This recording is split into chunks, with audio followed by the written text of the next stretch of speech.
ꯑꯍꯥꯟꯕꯗ ꯃꯔꯨꯑꯣꯏꯕ ꯄꯥꯎ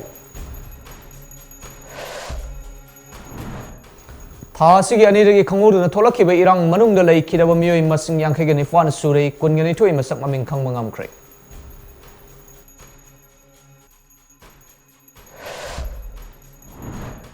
MPTC यावना तोंगान पुलिस स्टेशन अमदे आउटपोस्ट सिंगदगी मियामना नमदना नोंमई लिसिंग अमगा सुपना तरुक लौखिबगी मनुंगदा मरफुदा रिकवर तौबा ngamkhre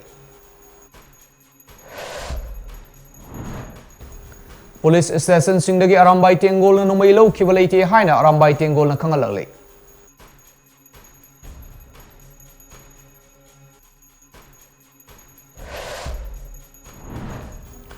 कोकोमीना कांगलुफ अनेगी लीडर सिंग कमिटी सिंगना शांति हंजिलकनदब होनरी मसिदा मतेंग पांगबियु हाइदि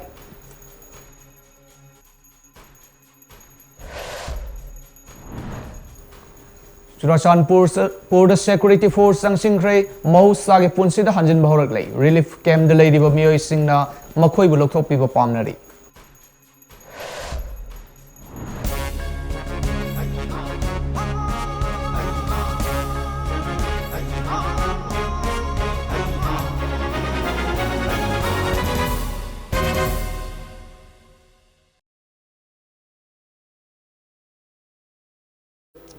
Krumjari MAMI TV Prime Time News Mijang Tabiru Kudung Upa AMARJIT THOKCHOM Taram Noksari Hoji Pau Sandong Pijari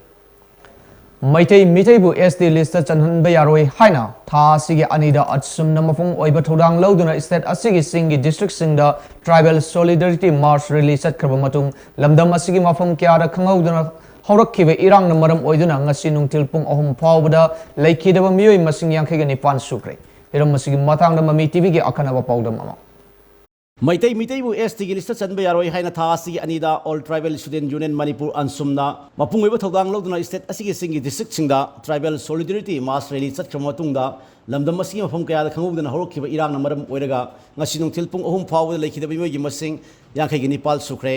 hiram asigi matangda MAMI TV na thajaba ya mafumdagi phangba pawgi matung inadi laikhidaba miyoi sing adugi manungda Imphal West Tamiyoi Kungamari, Imphal East Tamiyoi Mapal, Chusanpur Tamiyoi Tarahumdoi, Bishnupur Tamiyoi Taruk, Tengnopol Tamiyoi Ani, Kangkokpi Tamiyoi Ahum Amasung Thawal District Tamiyoi Ani ni hairi. Laikhidraba sing adugi manungda miyoi kunithoidi masak maming khangma ngamkhre. Adum oinamak laikhidraba miyoi sing adugi marakta nupi manga yauri hairi. Pawsna makha taribadi thodok asigi mai lena thokhiba hingsagi thodok singda miyoi chaniga kunganipal aso open nangduna lamdam asigi tongan ba Sarkar amasung private ki hospital da laikanari miyoi lising ama hermana phusebi thosingda aso open nangki hairi irang asina maram oraga gari asoba amasung macha sani ga tara gani thoi mai thaba amasung thugaiduna amang ata thonki yum kaya amana mai chakhi lanthum kaya amana amang ata thoki hojik phawi oina yum kaya mai chakhrabge haiba chapsana khamba ngamdri hojik lengang tongan mafam singda hangdok tun thamliba relief camp singda miyoi lising 39 rom changje phamdok dun leiri hairi sing amadi tamda khongang sangsileba singna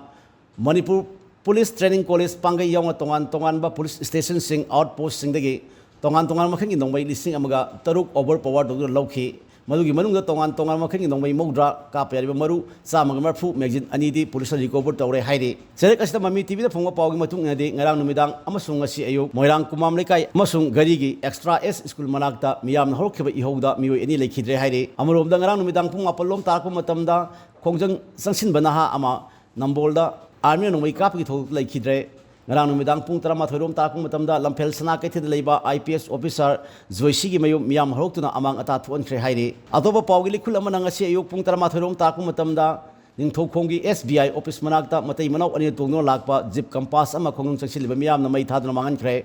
adum moinam matai manau ani edudi police na kan khre hairi ngasi nungthil pung ahum rom takung matamda Sengmai police station gi manung chanba Maharabi da su miyam na Tata Timber ama mai thaduna mangan tan khre ngasi ayuk angan bada Churachandpur gi behanga leiba police outpost gi miyam horokuna overpower tawraga nongmai lokre hairi Bishnupur district ki manung chanba chothe outpost gi su ngarang numidang khongang chaksileba miyam na overpower tawduna 303 rifle ani lokre hairi adu moinamak ngasi lokhiba nongmai sing adugi manungda nongmai ani di police na pirakle hairi ngasi nungthil pung ani makhairom takpa matamda Langol gi si hospital ni manakta leiba yum khara miyam horokuna mai thakre hairi matam ikan kanadana andro manakta leiba Gogdang kot khundasu yum yankhai ro mai chakre thodok adugi mangoinana andro police ta konba kamu tampakta yum yankhai aduga kamu tongomdana yum samaro mai thakre hairi khundrakpham kendagi manung chanba dolai thabe su kukira lobo singa security force ka tangkak naina nongmai kapna khre adum oinamak asok apan jawi pau phoma ngamdri jarak sida ngarang fawda paramilitary force company kun imphal na thunglakraba matung ngasi silchar dagi BSF personnel humdraga humdoi Tripura dagi BSF personnel humdraga mapal ngasi nungthil imphal na thunglakre lamdam asida khangudna thokki birang na maram oiraga mishimina amadi asok afal kaya yawbaga loinana lan thum kaya amang ata thokliba amadi mahusagi punsida sauna akaiba piriba asi laksinabagidamakta center leingakna state asida paramilitary forces company kun tharakhraba matung ngasi chief minister N Birena thobu oiduna chief minister gi office ta awangba thaki security gi mifam pangthoktuna wa khanakre ngasi ayupung tararom taba matamdagi haukiba mifam adu Nimit yung bumatung fawa sa taki. Mifam maduda Assam Rifles, CRPF, BSF amadi Manipur Police ki makok thong musing sharu yaki. Mifam maduna Union Home Minister na pirakhiba paukta ki matungina athuba matam gi manungda state asida santi hanjal hananaba wafam phongdoktuna khanakhiba ga loinana ahenba security mathau tabra haina su khanaki hari.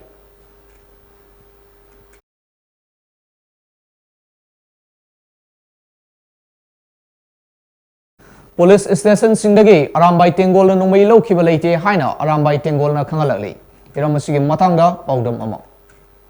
Hauzik lamdam sa tholiba thongan ningdaba kangkyba irang asiga mai leyana tongan ba saksel kya dagi Arambai Tengol gi ming sinaduna Arambai Tengol bulan unme wafam kya sadolpa asigi mayokta Arambai Tengol gi maikei gi wafam kya thamali madudi Arambai Tengol na state force singdagi nongmai munchiba amasung plai lakhi musingba amat leite wafam thamlapag loidana lana pau sandokpa amasung Arambai Tengol gi ming sinariba singna pung kunmari gi manungda aikoi miyang hang sengdokkodabani amasung makoina chathariba thabak thorom sing adu lepkodabani hai wafam sing yauna kaya pongdrokli loina Arambai Tengol gi maikei gi matam kaya gi manggi nungsi sana leiminari ba puruk kuding magna ingna chikna amasung santi leina mahausa gi pusida hingba ngamnaba honna si hai wafam kaya amasung thamlakli any organization or look on the akogi social media da akogi wakhalon manaba akogi chinau sing puchinaraga akogi culture adi akogi tradition amadi akogi identity nga akogi improve asibu kannaba haidana konami na shaina akogi chapminari badu social media gi platform da punjaraga koi chapminaba akogi lining da shonga mari lena koi kai mo kanda like room do gumba asmaina chamna tawra akogi social media gi kuthangda dumaina laiba akogi chamchamba platform group ni hai tare ko social media gi page sama gi kuthang lei jaba aduga khoi ngasi khoi Arambai Tengol gi maikei dagi khoi gi yamna laibak thiba kaigumba khara khoi pau sarana na chatra dei khoi sendok jage haina khoi ngasi gi media gi kuthang da tamjage na khoi tawjabani haiba pau si kai khoi haukiba tang hum khoi haukiba tang hum gi kuidiba khoi gi torbung da thokiba thokdok khoi gi Kangluk yuwa irang hai tare ne yamna laibak thiba thodo asida akoigi torbungda akoigi yum mai chakpa amasung mishimina na chingba sumaina thoe haiba pau tabadagi haiba thodo asi kamdong thokimno haiba yamna kuppa knowledge akoida leijade haiba thodo sida akoi kana gumba akoi kangluk chinau khrana rally chatpada kana gumba khrana athingba piruba akoigi chinau khrana athingba pirubna maram orega horakhibi irang ne haibagi pau phangi haiba thodo asida akoigi Arambai Tengol chinau sing sumaina akoi akhoi adwaida tariba tobungi akhoi kulakta akhoi sokpa panba yummai chakna chingba kya ama yawbudagi akhoi tawdaba yade haidana akhoi Arambai Tengol gi orba member khara akhoi social media internet ki thanggi paw phongna akhoi se chachai mateng pangjarui mai yummai chakpa kanjarui akhoi asokapan kya ama so akhoi mateng tawjarui haitare adu dumai tawdana akhoi gi torbungi thodok sida akhoi na mateng pangluba matungda akhoi ngahak akhoi hona jare akhoi mateng pangno hona matungda akhoi gi kana gumba kanano karino khangdaba lai paiba lalhoba khara kumaaga masagi micham praja amadi akhoigi mayamda mating pangba khurumdo onchalaga khut thage haibagi moong to kode akhoisi akibna marga akhoisi chenthok jarai ado adumaina chenthok jarabu matung ikuidana internet su thingjen ki haiba internet thingjen ki marga akhoidi social media gi platform oina leijabani na internet ki khangda pau phona jaga punba group oibana marga akhoi kanagumba amata akhoi Arambai Tengol gi member amata pau phona ba ngamjakide maramasina ngasi torbungi thodo duga makha tarakpada mari leinana koi Arambai Tengol gi ming sijinaduna kanagumba mioi kharana koi Arambai Tengol gi maikhum uptuna akoi gi tawhuningdaba thodo kyama makha tana chathari haibagi pawsu koi sumaina paw kyama phangi maramasina koina haijaningbadi kanagumba mioi singna kanagumba akoi gi kangluk yoba irang sida thonga phana chongthokpiriba kanagumba chilnau boro mo boiro kanagumba mioi singna tawbining bai thodang ado इसागी थौना अमग लोइनना इसागी असेंबा सतमदा तौबियु अखोय Arambai मैखुम उक्तुना कनागुम्बा अखोयगी हौजिक याम नुवाइजरबि सखम थौदोक खुदिंगमक अरामबाई तेंगोल हाइना मी मिपुम खुदिंगना अरामबाई तेंगोल हाइबजिदा यामना लांबा मोंगदा चथरे मसी यामना लाइबक थिबनी अखोय अरामबाई तेंगोल चम Chamba social media की platform दा पुंजाबा lining लाइसोंग मरी लेना यामना चंबा ग्रुपनी अदुना ngसागी गाड़ी मक्तबु कैगुम्बा थुगाई यंगाइबा अदगी सुमाइना ma'am ngसागी तोबुंगी थौदोकदु सो अखोयगी चम चंबा अखोय अरामबाई की member क्याम rescue तौनो कोनाबदा असो open अदगी अखोयगी even अखोयगी गाड़ी ना चिंगसो अकाय तो मैम थोई मधु अखोय मधु कैसु नुंगांग लेजदे अखोय नाम नुवाइजद्रिबदी अखोयगी मिंग सिजनदुना ngसागी अखोयगी पुलिस सिंगदगी खुलाई मुनबा अदगी कनागुम्बा अखोयगी थोनिंगदबा मैम मसे अखोयगी मिंग सिजनदुना चथरिबसे यामना लेबक थी मसी तौबिगनु हाइना अखोय अरामबाई तेंगोल माइकेदगी थमजगे अदुगा कनागुम्बा चिनाव सिंगना अखोयगी कांगलुक की इरांगसे यामनासु सिदाइसदा अखोयगी थोनिंगदबा थौदोकसिंगे थोक्तनबा वखल फादमिनसी अखोय इंथना मखा अखोय यामना अखोयगी अपुनबगी सत्तमसे कायदनबा होनमिनसी अदुगा अरामबाई तेंगोलगी ओइना अखोयनी यामना मयामदा अपील तौजनिंगबदी अखोयगी माइखुम उपगा अरानबा सेरानबा सुमाइना अखोयगी मयामना लान उगदबा मोंगदा चथबसे तौबिगनु असुगुम्बा अखोयगी कनागुम्बा इचिनावसिंगना अखोय खुलाई मुनगिबा पुगिबा सिजनबा लेरगसु मदु पुंग कुनमरिगी मनुंगदा अखोय पिखतबियु हाइना अखोयगी साइटगी रिक्वेस्ट तौजगे मरमदि अखोयगी मिंग सिजनरगा पुगिबा यावे हाइबना चिंगबा मयामना ताजै मरम अदुना मसिगुम्बसे अखोय पुंग कुनमरिगी मनुंगदा खुलाइसिंगदसु अखोय मनाक नक पुलिस स्टेशन और मरी लेनबा ऑथोरिटी सिंगदा सिनबियु नतबा तारगदी अखोयगी मिंगदा सिजनगी हाइबना मरम ओरगा अखोयसु निपाइबा पोक्चे अदुना अखोय लीगल गी ओइबा एक्शन लौखतजरकनी अदुना मखा तारकदा अखोयना टेंशन जरगा अरोइबदा अखोयना थमजनिंगबदी हाइरिबा कांगलुक ओइबा इरांग असे सि थोइबा इरांग असे अखोयना मयाम पुन्ना अखोय अपुनबा अमा ओइना अखोय वखल तामिनरगा अखोय लोशननबा होनमिनसी अदगी अखोयगी पुलिस अमदी अखोयगी सिक्यूरिटी सिंगना पाइखलिबा सेक्शन थोरांग सिंग सिदा अखोय मिचम प्रजानासु कोऑपरेशन पिबियु हाइजरगा अखोयगी अरामबाई तेंगोलगी ओइनादी हाइरिबा इरांग असे अखोय यारगदी अखोय वखल तामिनसी यामना अखोयगी थोगनिंगदबा थोदोक मयाम असे थोक्तनबा होनमिनसी अदुगा हन अपील तौजगे अखोयगी अखोय अरामबाई तेंगोलगी माइखुम उपगा चथरिबा थोंग तोहनिंगदबा थोनिंगदा मयामदो तौबिगनु हाइना मसी अरामबाई तेंगोलगी माइकेदगी ngasi मीडिया की चिनावसिंगी मफमदा अखोय थमजगे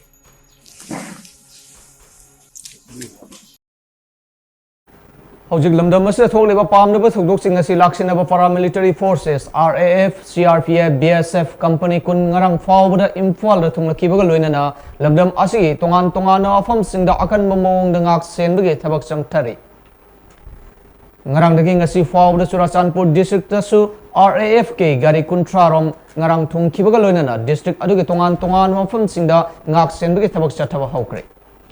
हौजिक चुराचानपुर की तोंगान तोंगान मफम सिंह हांगलिबा रिलीफ कैंप सिंह मियोई लिसिंग तरुक रोम चंगजफम लौदुना लेरी चेरक सिदा चुराचानपुर मेडिकल कॉलेज दा MBBS अहान सेमिस्टर तमलिबा महिरोई नुपी अमदे स्टाफ सिंगदगी ngarang masakangdaba singna mobile phone मरफुदा रोम मुंदना पुक्रे हाइरे अमरोमदा असम राइफल्स के केंद्र चंगजफम लौदुना लेरीबा मियोई सिंगदगी मफम अदुगी खुंजा सिंगना नहाल मुनखिबा मोबाइल फोन सिंग ngarang numidag असम राइफल्स के कांगबुना खोंजंग संगसिलिबा मियोई सिंग अदुदगी लौरबा मतुंगदा कैम्प अदुदा लेरिबा मियोई सिंगदा पिथोरखरे हाइरे हौजिक AR गी कैम्प ता लेरिबा मियोई अमगा ममी टीवी गा फोन गी खुथांगदा वारी सानबदा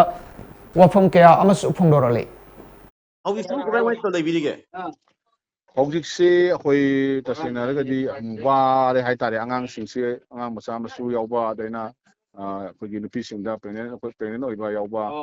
अहल लमनसिंग सोनाना यावसेलकपा मयाम अदैना चाबा थकपसु हजि मतमना हौजिकता चाक यावपदा गाइरि ngasigi ओइना होय अदि इसिंगसु कुइद्रि यावपदा गाइरि अदैना अखोई मयामसे तिनसेलकपनिना अदैना नुंदांगसे अखोई सिक्योर ओइबसे अखोई आंगांसिंगसे अखोई लेफम चाबम तुमफम जिन नुपासिंगसे लमहांगदिना ते टारपुलिन थारगा अखोई खनफोर लेबिदि पुरा हांगबदिन अखोई तुमिसे होय अद सिमा लैजरे अदैना हौजिकसे अखोई मचिक खरा मचोय लेहौबसे थारंबा खरा अखोई पोंगनबा तौरिएबा दो आर्मी का पन कन फाउडरी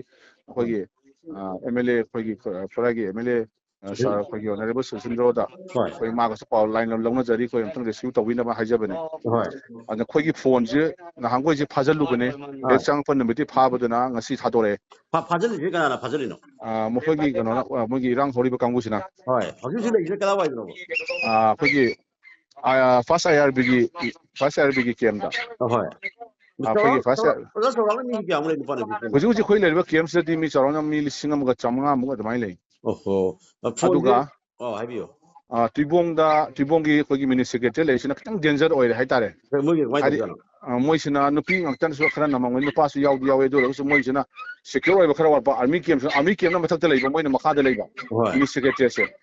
ada army na di duty tawe haibu army na di duty tawe haibu bo asagi army na duty taw su mogi kana sing se irang taw kangu sanga ga manung da udhak taw yaw me ba ada army tan thok boy kulai pai pai na manung sanga ga den army tan thok pa main taw ga angang sin dhak taw bai te noi hat kan ko tuk kan mai tha ga ni taw ga angang ni pa ka lei ngam da sem yaw le ba aduguma leire adugi matakta kogi mataronda matagi kogi damgi army camps da su new chate chani panam leiri hoji adu bsf ta changjam lo khara am leiri adu maina masi masi leibe se khoi cham po da leisi hoji fogda ni lisi tam miki changdi lege do legam do mal ahen bak thok pam du thok lei ko aduguma di hoji leiti aduga ngarang dang su yam kanna kamnai haitare khogi asigi army sing thoga khoi ni tangkai ko kai ba tawba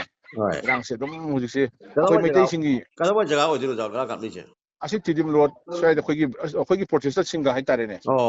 army singa ado hoji fogi ona di khogi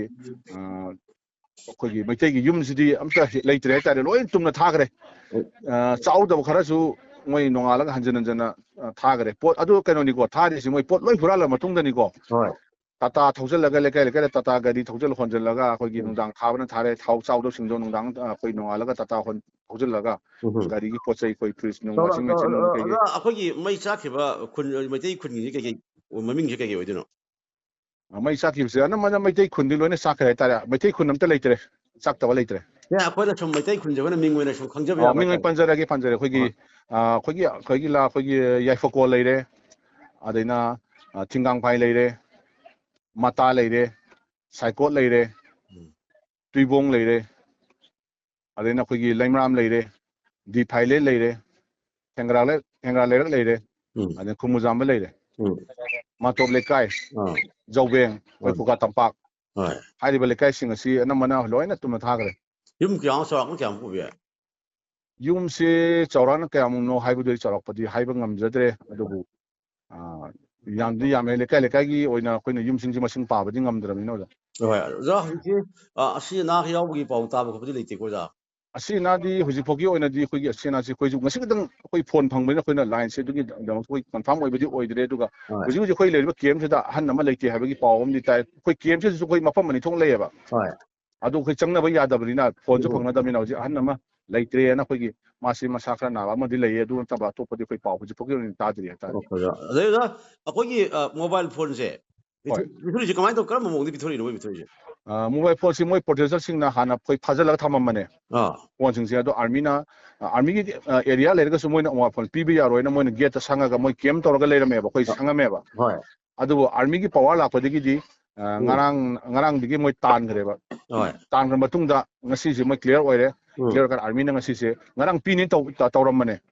phone si ngarang pi gen harang ngarang si kan irang tawre jona noi pi ro ga di bera karani yar roi haidana ngasi ayuk ta pi bane ba phone ji chawrang kya no phajal ji koi lakpa mi koi khuding makin ni phone ja ada chita dana ya mi ni di yame okay som da su kai to ya bi gi ga koi na som da pa me ji koi lei ba mayam se rescue to wi ba hoi koi adu ga ngarang phau di moi army ki ke mayam sang ra bane ba hoi mi ba gari kun thang sang ra bane ba adu to ko su ya da lei ba khale hoi ja ado akoi na pamjaba si khu champur gi mege di haitare ngarang si yam phajaba khoi na han si yam phajaba mana khoi gi phaba laiba khoi gi protester sing si gi marak ti gi nupi sing sina khoi ba thapi raga khut samna raga nupi mayam am tana khoi nupa sing khoi gi kano sing praja da sokpa ya roi tor raga moina thapi raga khoi si army camp si bu thim biram mane adin ising mai sing pitak pire adina khoi gi chana thangna ba ngang sing yauri ba hai mahi kai digi loina pitak pire kano kanda ngasagi protester sing sina nupa sing sidi khoi langna phana bangam jai tare angau phaina namani na adin nupi sing sina moi mating pangwi raga khoi kano bo ki army camp phodi yaubire adumaina tawdana aina pamjabane aina pamjabri sini khoi hujing ji leiba phoi public sing si thokpa yanam gi dongoi somdugi lakpa matam da su khoi gi protest tawbire ba sin law lambi thapi ri sing se yaraga di khoi lakpa matam da khoi gi public se lakpa matam da praja misam se lakpa matam da di khoi yam phasana khoi asok pani hon bidana moi gi su thongan bi ba khoi su thongan bi ba ha bitare adune khoi na pamjari se yaraga di khoi su lakthok bi ba moi su yohon bi ba ho za marak tam ke lege patane mina sho ja hoi am no thank you thank you Nakan Nambaramda Hujik Surasanpurgi Mini Secretary Hangliba Relief Camp Talayba Mio Amana Fondora Kibagi Matungina Day, Hojik Cam Madu than the Pi Angang Yauna, Mio listening Magasamangarom lady, Adubo, Hojik Ising Matik Shana Fangdaba, Toilet Matik Chana later than a Maram Odaga, Kudong Sadabakaya Mayonari. Madugi Matak Numidangi Matamda Kongjang Sang Silibama from Adugi Miamna, Cam Adutamna Sang Sinaba, Hek Horak Padagi, Mafam Aduda Nax, Seliba, Security Kangbuga Mukna Bagi Todok left in a totally. Highway yauna wafam kaya ama supongdorali. Raji kawa jale video jaje. ꯑꯩꯁꯦ ꯍꯧꯖꯤꯛ ꯆꯨꯔꯆꯥꯟꯄꯨꯔꯒꯤ ꯃꯤꯅꯤ ꯁꯦꯀ꯭ꯔꯦꯇꯔꯤꯌꯦꯠꯇ Oh. Mi kya mule video. ꯃꯤꯁꯦ ꯑꯩꯈꯣꯏꯅ ꯍꯥꯏꯐꯦꯠ ꯂꯝꯁꯝ ꯄꯥꯕꯗ ꯃꯤ 3,500-4,000 ꯆꯥꯡ ꯑꯣꯏꯔꯝꯗꯧ ꯃꯥꯜꯂꯦ Oh. Ra hojik kay pien da bak mai to bak pe kana bi bele dige. ꯍꯧꯖꯤꯛ ꯐꯤꯕꯝ ꯍꯥꯏꯔꯤꯁꯦ ꯑꯩꯈꯣꯏꯒꯤ ꯃꯤꯁꯦ ꯌꯥꯝꯃꯟꯕꯒꯤ ꯇꯨꯝꯐꯝ ꯆꯥꯐꯝꯁꯦ ꯅꯥꯇꯩ ꯆꯥꯗ꯭ꯔꯦ Hoy. ꯑꯗꯩ ꯂꯦꯇ꯭ꯔꯤꯟ ꯇꯣꯏꯂꯦꯠ ꯏꯁꯤꯡ ꯇꯥꯗꯕꯅꯤꯅ ꯑꯗꯨꯃ ꯄꯨꯔꯥ ꯃꯦꯟ ꯄ꯭ꯔꯣꯕ꯭ꯂꯦꯝ ꯑꯣꯏꯔꯦ Hoy. ꯆꯥꯕꯗꯨꯕꯨꯗꯤ ꯉꯁꯤꯗꯤ ꯈꯤꯇꯪꯗꯤ ꯐꯔꯛꯑꯦ ꯆꯥꯕꯩꯗꯤ ꯑꯗꯣ ꯂꯦꯇ꯭ꯔꯤꯟ ꯇꯣꯏꯂꯦꯠꯇꯣ ꯉꯁꯥꯏꯒꯤ ꯃꯌꯥꯝ ꯂꯩꯁꯜꯂꯛꯄꯅꯤꯅ ꯑꯃꯅ ꯑꯃꯨꯛ ꯆꯪ ꯇꯧꯕꯗꯒꯤ ꯑꯩꯈꯣꯏꯒꯤ ꯍꯦꯛꯇ ꯀꯥ ꯃꯅꯨꯡꯐꯥꯎꯇ ꯂꯩꯕ ꯌꯥꯔꯛꯇ꯭ꯔꯦꯕ ꯃꯅꯝꯁꯤꯅ Hoy. ꯑꯗꯨ ꯍꯧꯖꯤꯛꯇꯤ ꯑꯉꯥꯡ ꯃꯌꯥꯝ ꯃꯣꯏꯁꯤ ꯇꯦꯡꯀꯔ ꯑꯃ ꯂꯥꯛꯇꯅ ꯏꯁꯤꯡ ꯇꯦꯡꯀꯔ ꯑꯃ ꯂꯥꯛꯑꯒ ꯑꯗꯨꯗꯒꯤ ꯕꯀꯦꯠꯇ ꯇꯧꯔꯒ ꯏꯁꯤꯡ ꯄꯨꯈꯠꯂꯒ ꯆꯥꯝꯊꯣꯛ ꯈꯣꯠꯇꯣꯛꯇꯅ ꯁꯦꯡꯇꯣꯛꯇꯅꯗꯤ ꯀꯟꯅ ꯍꯣꯠꯅꯔꯤ ꯍꯧꯖꯤꯛꯁꯦ Ra nupi puna le bi bro ja. ꯁꯤꯗ ꯅꯨꯄꯥ ꯍꯥꯏꯕ ꯂꯩꯇ꯭ꯔꯦ ꯅꯨꯄꯤ ꯍꯥꯏꯕ ꯂꯩꯇ꯭ꯔꯦ Oh, plop yaure ba. ꯑꯧ Okay. ꯍꯥꯏꯗꯤ ꯆꯜꯂꯒ ꯂꯣꯏꯔꯦ ꯉꯥꯏꯍꯥꯛꯇꯪ ꯐꯝꯕ ꯍꯤꯞꯄ ꯌꯥꯔꯒ ꯂꯣꯏꯔꯦ ꯐꯤꯕꯝꯗ Hoy. Lampa kumdo odiro ja leije. ꯂꯝꯄꯥꯛꯇꯤ ꯅꯠꯇꯦ ꯑꯩꯈꯣꯏꯒꯤ ꯃꯤꯅꯤ ꯁꯦꯀ꯭ꯔꯦꯇꯔꯤꯌꯦꯠꯀꯤ ꯃꯥꯒꯤ ꯑꯣꯐꯤꯁꯀꯤ ꯕ꯭ꯂꯣꯛ ꯁꯥꯏꯗꯅ Hoy. ꯑꯩꯈꯣꯏ ꯁꯤꯗ ꯂꯩꯔꯤꯁꯦ block 1 block 2 block 3 block 4 block 5 block 6ꯅꯦꯕ Hoy. ꯁꯤꯗꯩꯁꯤꯗ ꯃꯣꯏꯒꯤ ꯕꯤꯜꯗꯤꯡ ꯃꯅꯨꯡꯁꯤꯗ ꯂꯣꯏ ꯂꯩꯁꯤꯟꯕꯅꯦꯕ ꯑꯩꯈꯣꯏꯅ Hoy. Ado security film ni kumai tori me moy plop ngak pi ba kopi to bi bra kumai to. ꯁꯦꯀ꯭ꯌꯨꯔꯤꯇꯤꯒꯤꯗꯃꯛꯇꯗꯤ ꯐꯩ ꯃꯔꯝꯗꯤ ꯀꯔꯤꯒꯤꯅꯣ ꯍꯥꯏꯔꯒ ꯁꯤꯒꯤ ꯑꯩꯈꯣꯏꯒꯤ ꯍꯟꯗꯛ ꯂꯥꯛꯈꯤꯕ ꯀꯩꯅꯣ ꯑꯥꯔꯃꯤ ꯃꯌꯥꯝꯗꯣ Hoy. ꯑꯌꯥꯝꯕ ꯁꯤꯗ ꯂꯣꯏ ꯂꯩꯌꯦꯕ Oh, ngarang yo bi pro ngasi kam kan yo ko. ꯅꯍꯥꯟꯗꯒꯤ ꯌꯧꯔꯛꯑꯦ ꯃꯣꯏ Hoy. ꯅꯍꯥꯟꯗꯒꯤ ꯃꯣꯏ ꯌꯧꯁꯜꯂꯛꯑꯦ ꯑꯗꯨꯒ ꯍꯥꯟꯅꯒꯤ AR ꯀꯥꯡꯕꯨ ꯈꯔ ꯂꯩ Hoy. ꯑꯗꯣ ꯍꯥꯟꯅ AR ꯀꯥꯡꯕꯨꯗꯣ ꯃꯣꯏꯒꯤ ꯑꯍꯥꯟꯕꯗꯗꯤ ꯀꯥꯞꯄ ꯑꯣꯔꯗꯔ ꯐꯪꯗꯕ ꯃꯥꯜꯂꯦ Hoy. ꯑꯗꯩꯗꯤ ꯃꯣꯏ ꯂꯥꯛꯄꯗꯩꯗꯤ ꯑꯣꯔꯗꯔ ꯐꯪꯕ ꯃꯥꯜꯂꯦ ꯅꯨꯡꯗꯥꯡꯗꯩꯗꯤ ꯀꯥꯞꯄꯁꯦ ꯑꯔꯣꯏꯕꯗ ꯀꯥꯞꯄꯦ Kapadi mayam hujiki akhoi leiriba relief camp da mi changelakro moi protest tawba. Protest ꯇꯧꯕꯁꯦ ꯂꯝꯕꯤꯗ Ah. Oh, ꯑꯗꯨ lambi. ꯑꯩꯈꯣꯏꯒꯤ ꯒꯦꯠꯁꯤꯁꯨ ꯆꯪꯗꯩ ꯍꯣꯠꯅꯔꯛꯄ Hoy. ꯑꯗꯨꯅ ꯃꯣꯏꯅ ꯀꯥꯞꯄ ꯕ꯭ꯂꯦꯡ ꯐꯥꯌꯔ ꯇꯧꯔ ꯇꯥꯟꯊꯣꯛꯑꯦꯕ Hoy. ꯕ꯭ꯂꯦꯡ ꯐꯥꯌꯔ ꯇꯧꯔꯦ ꯑꯗꯩꯗꯤ ꯑꯩꯈꯣꯏꯒꯤ ꯂꯩꯔꯤꯕ ꯃꯅꯤꯄꯨꯔ ꯄꯨꯂꯤꯁ ꯃꯌꯥꯝꯁꯤꯅ ꯃꯣꯛ ꯕꯣꯝ ꯇꯤꯌꯔ ꯒ꯭ꯌꯥꯁ ꯀꯔꯤ ꯀꯔꯥ ꯀꯥꯞꯇꯅ Hoy. ꯑꯗꯨ ꯈꯤꯇꯪꯗꯤ ꯍꯟꯊꯔꯛꯑꯦ ꯉꯔꯥꯡ ꯅꯨꯡꯗꯥꯡꯗꯤ ꯈꯔ ꯀꯥꯞꯄꯦ Hoy. ꯑꯗꯨ ꯍꯧꯖꯤꯛꯐꯥꯎꯇꯤ ꯑꯗꯨꯒꯤ ꯀꯥꯞꯄꯒꯤ ꯀꯩꯅꯣ ꯉꯁꯤꯒꯤꯗꯤ ꯂꯩꯇꯔꯤ Ado akhoi roi family puna kya ngule bino. ꯑꯩꯈꯣꯏꯒꯤ ꯐꯦꯃꯤꯂꯤꯁꯦ ꯑꯩꯈꯣꯏ ꯑꯩꯒꯤꯁꯦ ꯃꯤ ꯌꯥꯝꯈ꯭ರೆ ꯑꯩꯈꯣꯏ ꯐꯦꯃꯤꯂꯤꯗꯤ ꯃꯤ ꯀꯩꯅꯣꯅꯦ ꯃꯤ 3ꯅꯦꯕ Hoy. Me 3ꯁꯤꯗ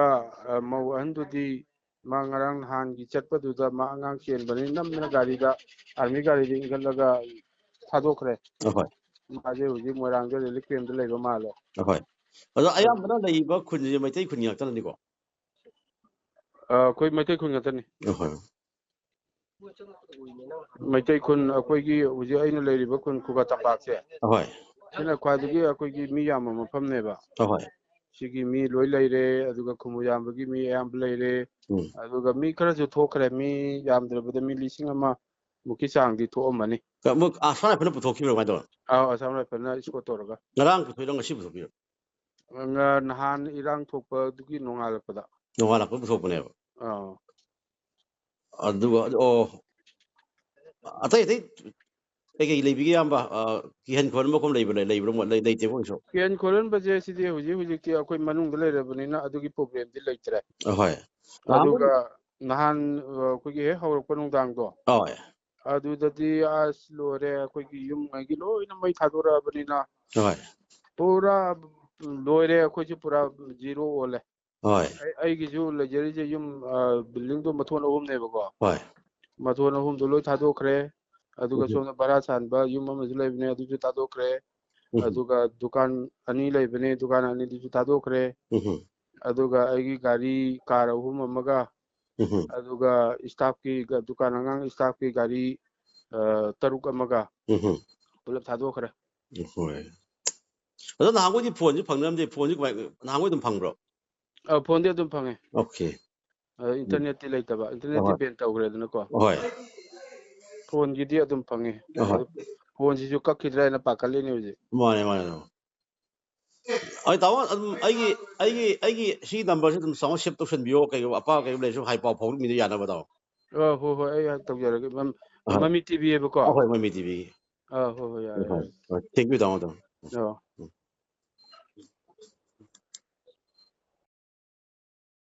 border town oriba more da mau sage punsi da hanjen hanna bagi damak tam mafam adu ngak sena bagi damak ta ngarang numidang more da sangsin na bahona kiba IRB gi kangbu da masak khang da baku ki lalo basing oigene haina singna basingna nomai kapsin na landarak padagi IRB gi deputy commandant ama yauna person ahum aso apan nang kiba loina na deputy commandant adu ras medicity da laikhan nakre mami tv na thajaba yawam phum dagi phangga paw gi matung ina di thodo adu ngarang numidang pung maparam taba matam da tengnopal gi get manak ta thoki bani hari tongan tongan ba gypsy sing da tung ba IRB gi team ama more tamna lak pada thodo adu thoki bani thodo adu da maram oiraga IRB gi team adu more sangkhidre hairi paw sina hai tengnopal gi get maya da than ba achobu light adu su mafam adu gi khunja singna ngarang dagi muthat kre hojik su mafam adu gi miam na more rom dagi tholak pa gari sing check to bugi thabak kana chathari hairi Delhi the best over tongan ba communities singi comrade body ama oiriba Delhi the best tawna Sri Krishna Classical Yoga Group India New Delhi na ngarang Prime Minister Narendra Modi amasung Union Home Minister Amit Shah da ngarang hojik Manipur state asida kanglup ani gi marakta hauriba irang asi namthana naba amadi tung koina solution purak na bagi damakta memorandum ama pishinkre Sri Krishna Classical Yoga Group India New Delhi gi chairman KS Birla Mitay na National Capital Oriba Delhi dagi mami TV da phone tawraktuna khangalakpada pawgi matungina National Capital Oriba Delhi amasung atai state singda kuki community support tawriba TV channel amasung newspaper sing hojik Manipur state asida hauriba kanglup anigi irang asi kuki community gi maikaida yamna support tawna phonglakpa amadi bias labor report sing sandorakpa asina maram oiraga Manipur state asida hauriba nakal anigi irang asi maitai community bu lana ohna bohona rei maramaduna Manipur state pumbagi oina mobile internet thingkiba asina state asida leidiba national media corresponding sing pau thaba yadaba amadi state ta thokliba asengba report asin national media amadi electronic media singda yohonba ngamdabadagi nakal amatagi oina news khaktama publish tawri hari Manipur state asida tholiba kanglup anigi irang asi state amasung central government na chumna karidagi karamna horak libano haina khangba ngamnaba group asina ngarang Prime Minister Narendra Modi amasung Union Home Minister Amit Shah da makhoi gi memorandum singadu pisinduna Manipur state asi central government na matam chana intervene tawwa ngamnaba gi damakta Manipur da president rule thamduna state asigi lengak asigi makok thongba thaupuriba official maru oina DGP Manipur Sindoktuna neutral oina IPS official ama DGP gi pham puhanba karigumba Hindu dharma chatpa maitai singna latliba temple sing kuki singna mai thaban chingba taurabadi kuki sing Delhi da lehandaba Manipur da illegal oina Myanmar rom dagi sangsilakliba immigrant khandoktuna hojik irang asigi mapung oiriba issue sing asi loisinnaba group asigi memorandum aduda palli haina mahakna phongdorakli Coordinating Committee on Manipur Integrity na hojik Manipur state asida hauriba kanglup anigi irang asida committee asina yanaba ama puraknaba hotnariba thabak thorang singda Manipur da leiriba community singna waroisin ama puraknaba mating pangbiu haina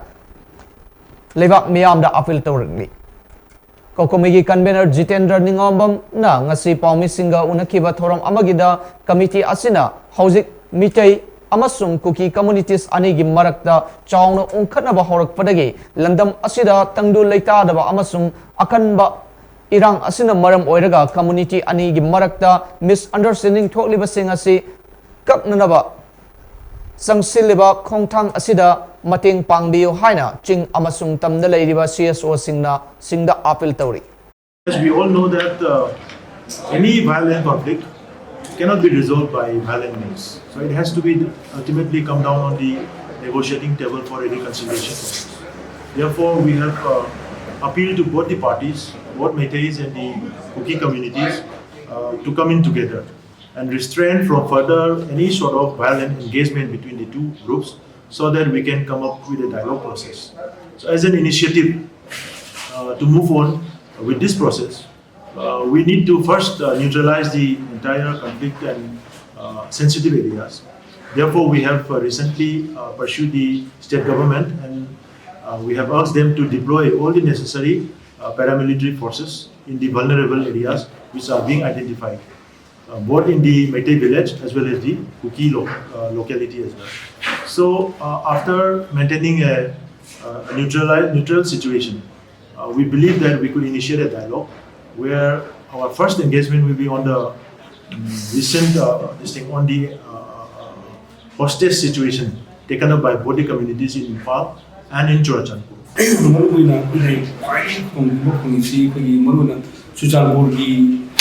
DC complex hostage Manipuri Meiteisingse masina kuina lei pibom natai sai da mo nuai da mo oina leibina modu kuina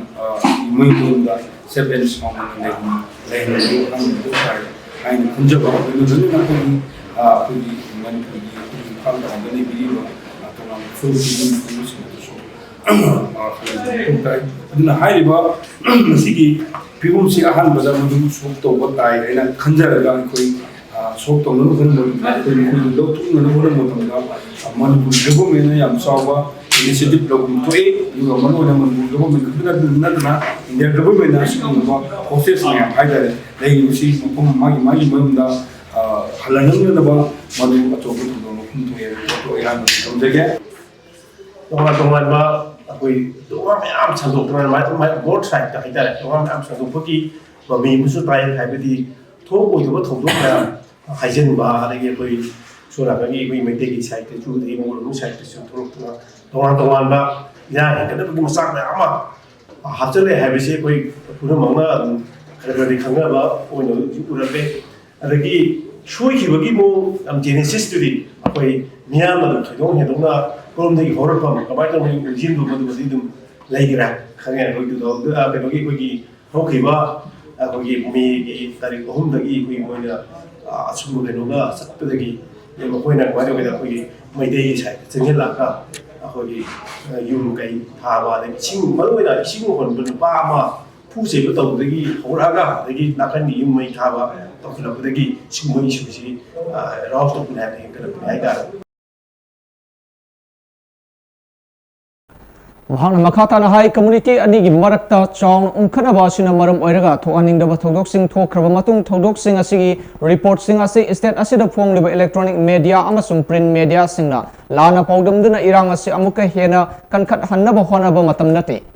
asigumba sasinaba amari tonga da base tawraga terrorist ki thong sing chathabas asina community anigi micham praja sing amuka hena mipai ba pokhanduna psychological amasung wakal gi oiba sing pol liba si thingna ba hona mina si haina mahak na promise in the high ke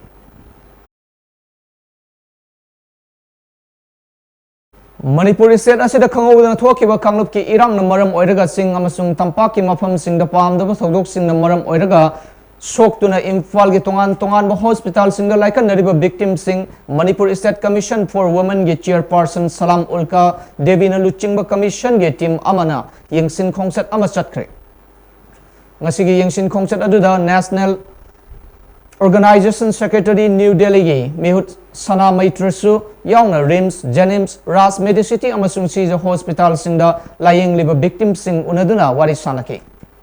ngasigi yengsin khongchat aduda MSC W gi chairperson Salam Ulka Devina Mami TV da phongdorak pada ngasigi khongchat asi lamdam asida nohongna na peace and harmony haiba pandam gi makhada satpani haina loinada commission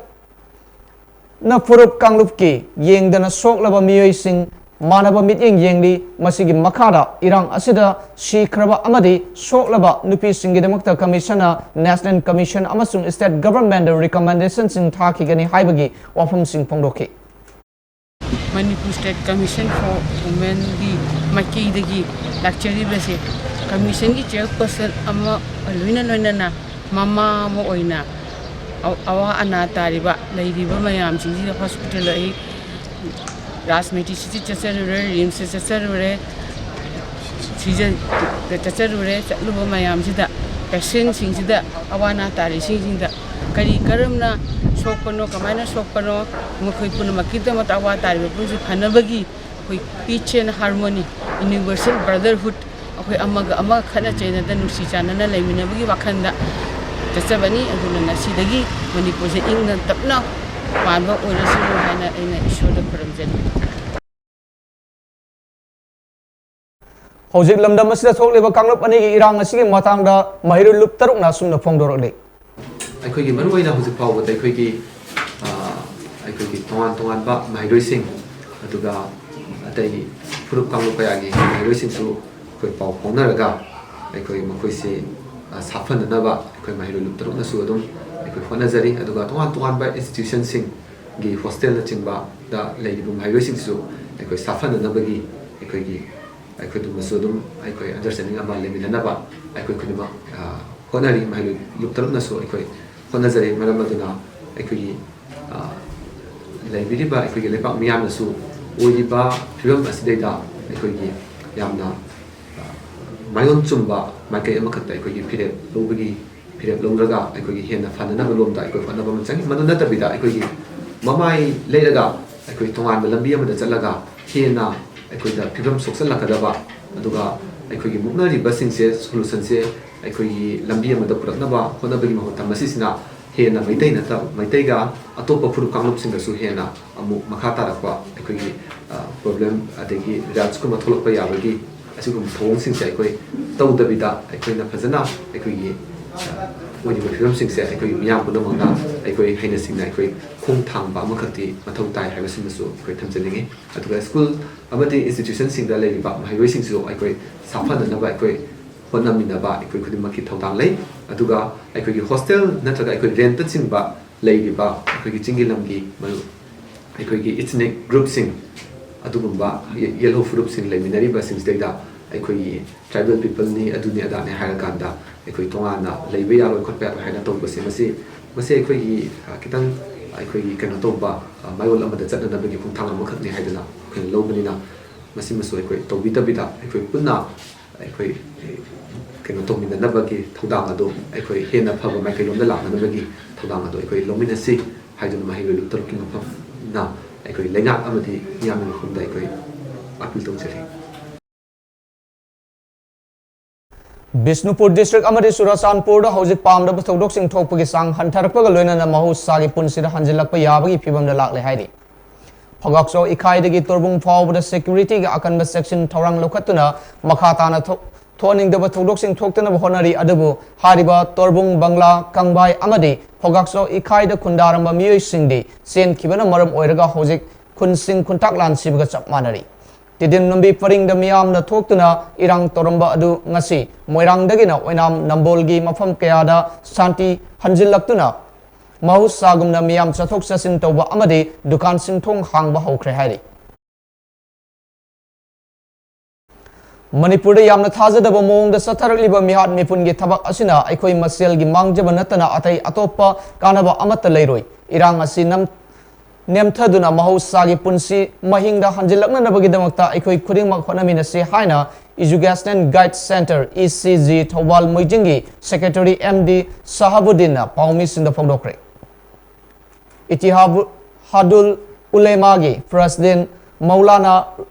Riyaz Khan EGC gi President MD Abdur Razak yauna luf ani asigi masing yamlaba thongwising sharuk yaduna Moijing Community Hall da phangthokiba pawgi mifam da MD Sahabuddin hai nungsi sanana leiminaragliba tongan phurup masel gi marakta paw phawdoknaba watli kibadage oiragasu aikoi khudingmak paw phawdoknaduna apen pen da leibasing khangminnabagi tanja lobiu Dharma jati tongalabasu aikoi khudingmak Manipur da poktuna Manipur gi leibak leihau da songminarakpa Manipuri ngaktani aikoi masel gi marakta hendok henjil leiragasu khudingmak wari shanaduna waroisin puraknaba honaminasi maram asina mahusagum santi oina nungsi shanana hingminnaba leingak amadi mari leinaba miyamna amatto oina honaminasi hainasu GC ge secretary MD Sahabudin phongdoki Housing state asida tangdu laita da fibum amada leading a serak asida maruina tampaki lekai amasung imphal ge jaga singda tonga sandorakpana maram oiraga numidang athengmada lekai gi miyoi sing thoraktuna mitop sangsin khre haina lana tonga sandorakpadagi lekai miyam sing mafam marang khangdana mi thibagi thabak sing paktakna sathakre Housing tampaki lam haibadi lekai singda sandorakliba tonga sina maram oiraga lekai gi maira faibi singna amadi club ki volunteers singna makoi gi lekai da ahing yarek tuna sangbagi phibam da lakpa asina achoba problem ama nauna create tawbaga loinana pamdaba thodok kya thokuna maram oiraga miyamna yariba makai pamdaba tonga sandokpa lepinaba mapung oina civil society bodies sing matang sana intervene tawinaba lekai dagi appeal tawrokli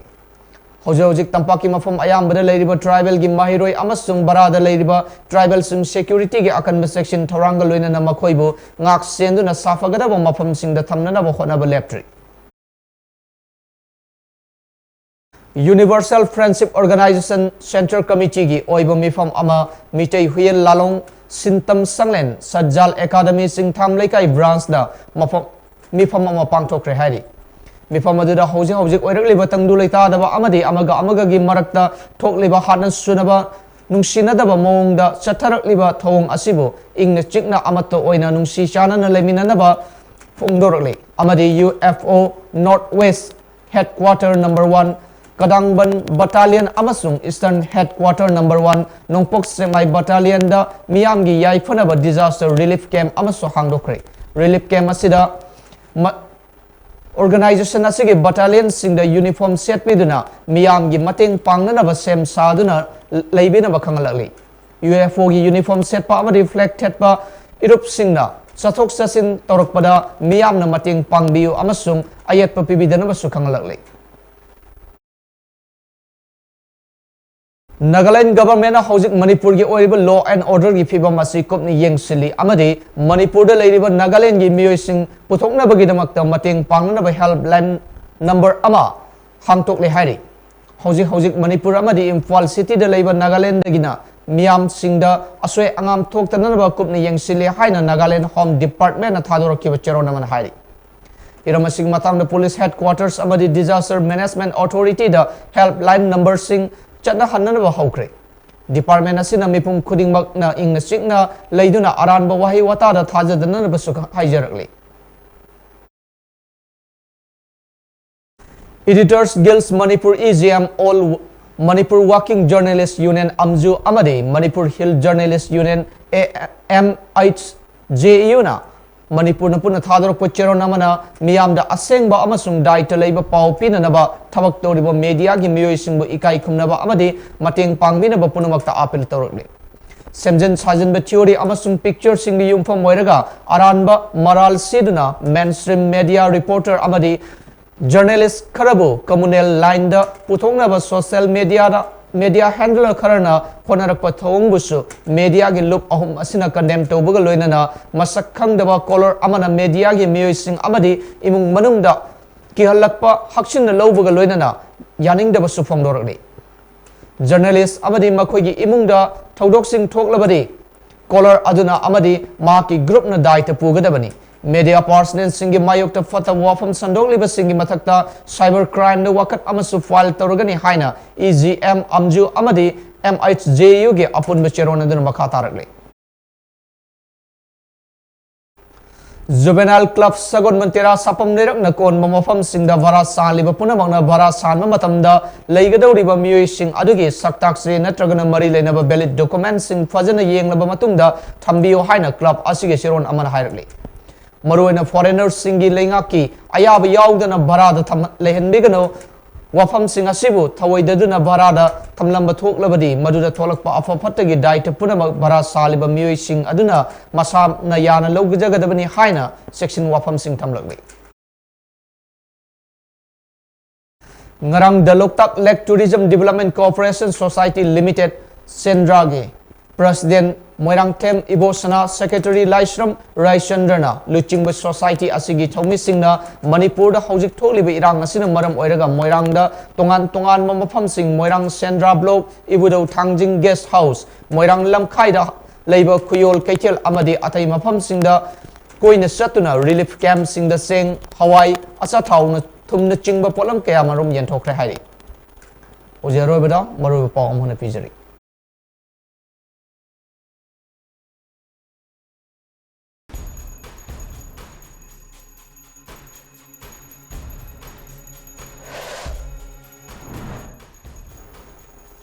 Thasigi Anidagi Kangaudana Tolakiba Irang Manum the Lake Kidaba Mio Masing Yankagani Fan Sukre, Kungani Toy Masakaming Kangmangre.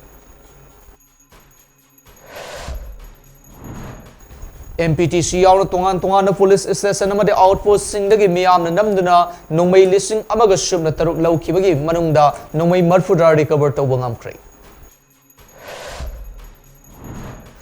Police station Sindagi Arambai Tengol and Umay Kibalate Haina Arambai Tengol na Kangalali.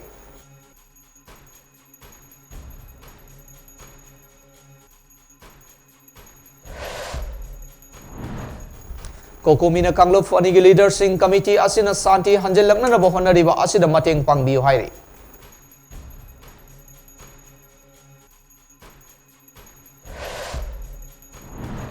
Churachanpur the Security Force Sanction Kray Mahosagi Punsida Hanjan Bahorakle, Relief Camp Talaiba Mio Singna, Makoi will look to Pio Hainarle.